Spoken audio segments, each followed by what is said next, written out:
Hello everyone, Jerry Miculek here. We're going to talk about revolvers that use moon clips and some revolvers you can shoot with and without a moon clip. So we're going to go over all the options here. I've been shooting competition revolvers for over 30 years, probably shot 1,000,000 rounds with clipped and unclipped ammunition, and kind of give you an idea what I do and some of the tools and the little tricks that involve make it a more positive experience on the range. It can be a little frustrating when you first get into a moon clip gun.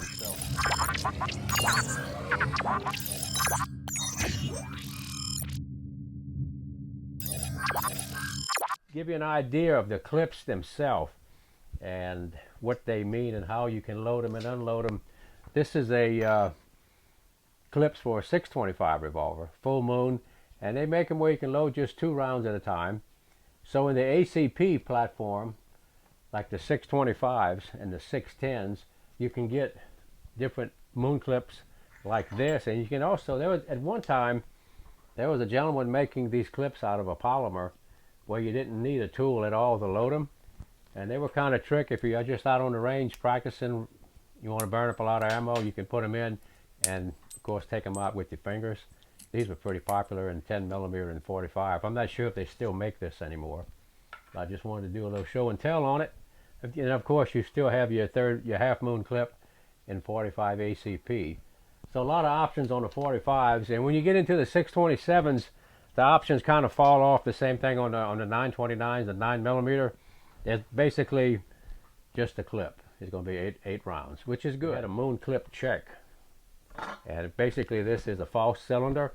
So if we were to imagine we shot a stage of fire and we unloaded and we loaded back ammunition, we always dropped it into the tester here to see if it fits, and you can see these cases on size. There they go. And if it doesn't fit here, it'll never fit your gun. So we shoot a stage of fire, unload the clips, put fresh ammunition, and that way you don't have to handle your firearm and do a drop check on a live gun. You can check them on a false cylinder like this. And they have them in 45 ACP also. This one's well used. It went everywhere with me. Every time I would load a clip, I would put it in here. This also checked to see if the clip wasn't bent. And that's something I want to discuss with you. Proper way to unload a moon clip, guys. This is where a lot of people get into trouble. They get impatient and they do it incorrectly.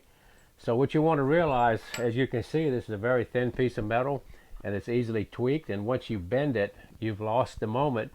Even though you do manage to get ammunition back in it, when it goes in the cylinder, it's going to drag on the recoil shield on the back of the revolver, and it's going to give you a real nasty trigger pull if you can pull the trigger at all.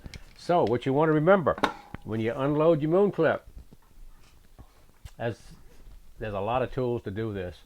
Kind of give you an idea. This one, and some of these tools are kind of old. They're about as old as I am. I don't know if they're still in manufacture, but this is kind of a trick one. And what this one did, he had 6 fired cases. You put them in like this. This is for a 45 ACP, and the top piece had 2 lugs on it. So when you put them together like this and you wanted to strip the fired cases out, you just turn it, and you had 6 of them come out. What I usually do, because I'm kind of a minimalist on most everything that I do, I came up with just a simple tool. This is actually just a piece of hydraulic tubing, and you can buy tools already made up. Brownell sells several demooning tools with a handle on them. This is just a piece of hydraulic tubing that fit over a 45 case. But the big thing here is when you strip it off the case, that you extract the case in line with the moon clip and don't bend it this way. Once you tweak it out of line, you're going to bend the fingers on the clip and it won't reassemble right and it won't fit in the gun right. So this is what you do. You just turn it directly in line with the clip and you won't ever bend the clip. And another thing I always did, if I shot a stage of fire, say I did 15 reloads in the stage of fire, that would be a very long stage, but came back and I extracted all my spent cases out, I would stack my moon clips all together and hold them up to the light, to a light source, you know, and you see if they're all stacked perfectly flat. And if you have one bent, you would see light in between it, and you take it out and either you try to repair it or you just chunk it away because it's not going to work. And there's all kind of tooling for this. I've got a little fancy one here, and what's really tricky about this one, has a couple of magnets in it. You can drop the clip in it as so, and just take your Take your loaded rounds. These are empty, of course, just to simulate loading a full moon clip. And we're going to put 8 of them in. That's an 8-shot 38 357 Magnum. And one side of the cover here will seat, and the other side extract. So we'll put the seating side here, and you turn it like this, and then you have 8 of them ready to play.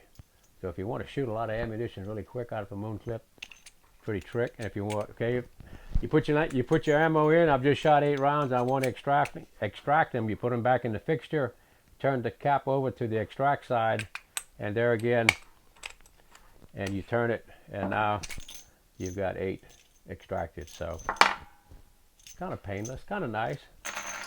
But me being me, I kind of always want my tools to be more than multi-purpose. So usually my tool of choice was just an old pair of pliers, and I would just do them one at a time. Easy to carry. I know I could use it in a 45, or I could use it on a 610 and get away with it. So give you an idea, you could use it either way. But there again, when you insert the case into the clip and when you extract them, you're always in a straight line, or you're going to bend the clip, and then things are not going to be functional like you would want. And there's other tooling available. This is a pretty trick one. This one's set up for a 45. Give you an idea how that one works. You lay your moon clip here, put your cartridge in, and you rotate it a little bit, and then you clip it like that. Pretty nice. And you can get different bushings here for different 627 or 625 or 629. That works pretty good. And there's several companies that make them. This is another one that works the same principle. What I've come up with when I shot a lot of 38s, but the only thing I ever found good for a golf club, you go to the dollar store and get a couple of bent ones, and you cut the handle off and make your protrusion on it, and I could strip 8 rounds of brass or loaded ammunition at one time and just dump it back in your brass bucket, and you're good to go. Something else you want to consider if you're going to carry a moon clip gun for personal protection or in competition is what kind of holder you're going to use to keep it from getting bent. So this is a really old design. This is called a Miculek, I think it is, but very rigid. You can put it on your belt. Competition, there's several different varieties of that. So moon clips, you have to be a little patient. You have to have a lot of care in the assembling of the clip and the disassembling. Other than that, guys, it's a lot of fun, and I've shot a lot of rounds out of it, and I'm looking forward to burning some more ammo. Get some.